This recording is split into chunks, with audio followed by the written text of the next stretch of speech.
If you wanted to create a new personal reality, a new life, then you would have to start thinking about what you've been thinking about and change it. You would have to become aware of your unconscious thoughts and observe them. Most people try to create a new personal reality as the same personality, and it doesn't work. You literally have to become someone else. If you want to change your life, you got to make a decision to change your life. And sitting around and waiting to feel ready is not the decision I want you to make. Yes or no. Make the binary code decision. Yes or no. It's a commitment. It's not a feeling. Commitments don't have nothing to do with your feelings. You do it because you're supposed to. So as you're looking at the choices that are before you, where you've got a path that's well-trodden, you've got a path that literally is invisible and won't become something until you step on it, you have to understand that that's what this life is meant to be, and that the only frustration that you will look back on with tremendous regret is knowing that you did what was easy, even though it wasn't you. You can do anything you want without limitation. Whatever it is that you decide you want to make come true in your life, you can do that. It is going to take an inhuman amount of work. You're going to have to be prepared to break yourself in half. You are going to have to learn more than anyone has ever learned. You're going to have to push yourself harder than anyone has ever asked you to push yourself before. You're going to go way beyond your breaking point. And why? Because as Malcolm X said, the future belongs to those who prepare for it today. In this life, to be successful, you always need to stay ready. Because your opportunity will come and go before you even know it. These are the moments, the opportunities that will come and pass us by.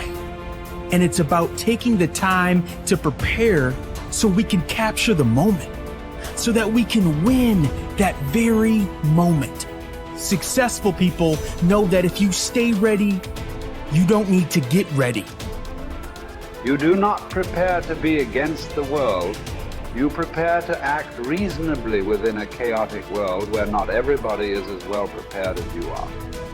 The question is, will you do it for yourself?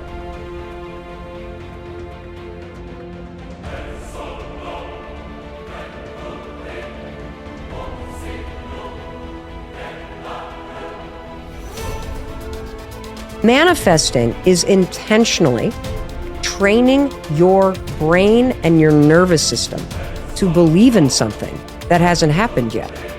That's what manifesting is. Manifesting is a power tool. It's backed by neuroscience. It is backed by years of research. And when used properly, it helps you achieve your goals because it helps you prepare to do the work. I use science-backed manifesting tools every single day to shut down the negative conversations in my life and to live a big life and to take big risks. And dude, Olympic athletes use manifesting. And we're going to get into how Olympic athletes and the world's leading, business leaders and successful people everywhere use it. But I'm telling you right now, the way you shut down your internal conversation that is holding you back is manifesting. Manifesting is one of the first things you have to learn how to do to get started on making this a reality. So what is manifesting? Manifesting is mentally training for getting what you want. That's all that it is. It is part of the toolkit that successful people around the world use. Let me tell you what manifesting is not. Manifesting is not thinking thoughts and then hoping they come true. That is what people do on their 7th birthday, and they blow out the candles. That is not what we are doing here. Manifesting is based in neuroscience. It is a tool that you are going to use precisely, intentionally, systematically, with purpose. Because you use manifesting to rewire your mind and your body and your spirit to help you do the work to achieve your dreams. When you use manifesting properly, you are removing the mental obstacles of self-doubt, resistance, fear, perfectionism, feeling overwhelmed, other people's expectations, all that stuff that is holding you in place right now, that makes you spin in circles.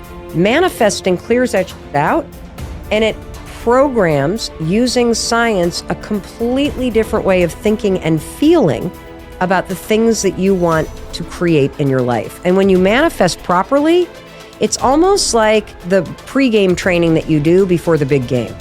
It prepares you to take action. It boosts your confidence. It gets you ready to do that thing. There's 3 P's that you got to annihilate, crush, or destroy if they're getting in the way of your progress in a relationship or your career or your happiness or your health. These are the 3 P's that make learned helplessness. Number 1, you think the problem is permanent. Once you've had enough disappointment, sometimes your brain doesn't want to get disappointed, so it's a permanent problem. Please write down, no problem is permanent, only your soul is permanent. Nothing's forever. Everything changes, everything eventually ends, and something new begins. That's part of life. Those are the seasons of life. The second P that keeps people in learned helplessness so they don't change, this belief's got to be annihilated, broken through, and that it's pervasive. That means that because my relationship's not great, my whole life is horrible. Then you're forgetting you do have health, or you do have friends, or you do have a job, or you do have whatever. I can breathe. And the third one is we think the problem is personal. There's something wrong with me. And if you start believing that, it becomes self-fulfilling. You give up. See, I'm not good enough. I'm not beautiful enough. I'm not smart enough. I always screw it up. So those 3 P's got to be destroyed. If we don't have a sense of purpose, then you're doing the thing you're doing just for the sake of doing it, right? Like I'm making money just for the sake of money. I'm turning this wrench just for the sake of turning this wrench. And when we do things that contribute to something else, contribute to something bigger, it gives our lives and our work meaning. And when we have a sense of meaning, when we have a sense of purpose, it does many, many things to us. It builds our self-confidence. It makes us better decision makers. It makes us better in relationships. And at the end of the day, it makes us enjoy our lives and find fulfillment in in our work. And I think so often, and I think there's a lot of people don't think about it this way. They don't think about what's the purpose of all of this. Like, what's the reason I'm doing all of this? We usually default to, I got to pay my bills. Now, that's a function, because I was told to do it. Because everybody has to work, or because I'm just trying to, I want to make this company the biggest or the best. To what end? To what value? And so to truly understand purpose, I think, like I said, it sort of just has positive effects all over the place. In the real world, we miss. Sometimes by a lot, but we have to keep trying. The more we work on it, the better we get. The more shots we take, the more times we'll hit the target and the more good we'll do. When a philosopher, he said, is exhorting, persuading, rebuking, or discussing some aspect of philosophy, if the audience pour forth trite and commonplace words of praise in their enthusiasm and unrestraint, if they even shout, if they gesticulate, if they are moved and aroused and swayed by the charm of his words, by the rhythm of his phrases, and by certain rhetorical repetitions, then you may know that both the speaker and his audience are wasting their time, and that they are not hearing a philosopher speaking but a flute player performing. But this inner battle, as Martin Luther King Jr. would later call the Civil War between the North and South of our souls, rings true to any person with a shred of self-awareness. We have competing parts within us, and what matters in life is which side we choose to turn ourselves over to. One must design one's life, Posidonius said, to live contemplating the truth and order of the universe, and promoting it as much as possible, being led in no respect by the irrational part of the soul comes his way. A wise man can make use of whatever comes his way, he said, but is in want of nothing. On the other hand, he said, nothing is needed by the fool, for he does not understand how to use anything, but he is in want of everything. There is no better definition of a Stoic. To have but not want, to enjoy without needing. The ending day sees them brought low. If the breaking day sees someone proud, the ending day sees them brought low. No one should put too much trust in triumph.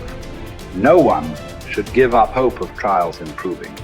Clotho mixes one with the other and stops fortune from resting, spinning every fate around.